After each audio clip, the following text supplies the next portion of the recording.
Македонија ја крива рампата за извоз на масло од сончоглед. Според владата, одлуката била донесена поради тоа што тековното домашно производство на масло редовно го снабдувало домашниот пазар и има доволно количини.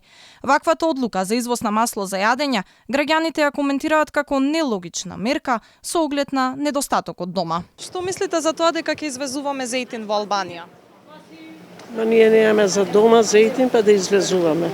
Што да мислам, све е наопаку тргнато. Ние немаме зејтин извезуваат, цените скакаат, што да ви кажам. Па на нас ни фали зејтин, а кај во Албанија да носиме? Смешно. Но кое производство имаме ние да зејтин да извезуваме? По бројните реакции во јавноста, дека потегот да го помогнеме албанскиот пазар се повлекува во време на двоцифрена инфлација и енормно поскапување, премиерот Ковачевски тврди дека ова нема да предизвика дисбаланс на македонскиот пазар. Според првиот човек на владата, залихите во државата немало да ја спушта цената на маслото, бидејќи суровините од кои се произведува се драматично поскапени на светскиот пазар. Кризата со маслото за јадење во Македонија траеше со недели. Масло не можеше да се најде речиси никаде, а цената онаму каде што го имаше беше и до 130 денари за литар. Податоците на статистика велат дека за еден месец зејтинот поскапел за дури 20%.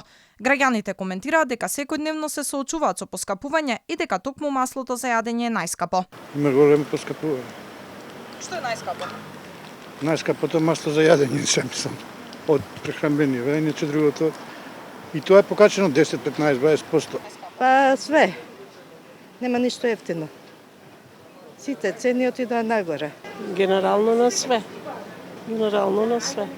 Не гледам дека нешто се смалува, него све нагоре. Има во се.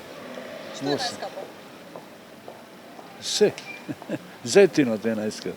Дека Македонија живее во економски можеби најлошиот период покажуваат и бројките. Земјава зачекори во зона на двоцифрена инфлација или денес сме посиромашни за 10,5% во однос на април лани. Додека основните потреби на едно 4-члено семејство чинат 4128 денари повеќе од минатата година. Минималната синдикална кошничка во април изнесува 38.104 денари и е зголемена за 1337 денари во однос на минатиот месец.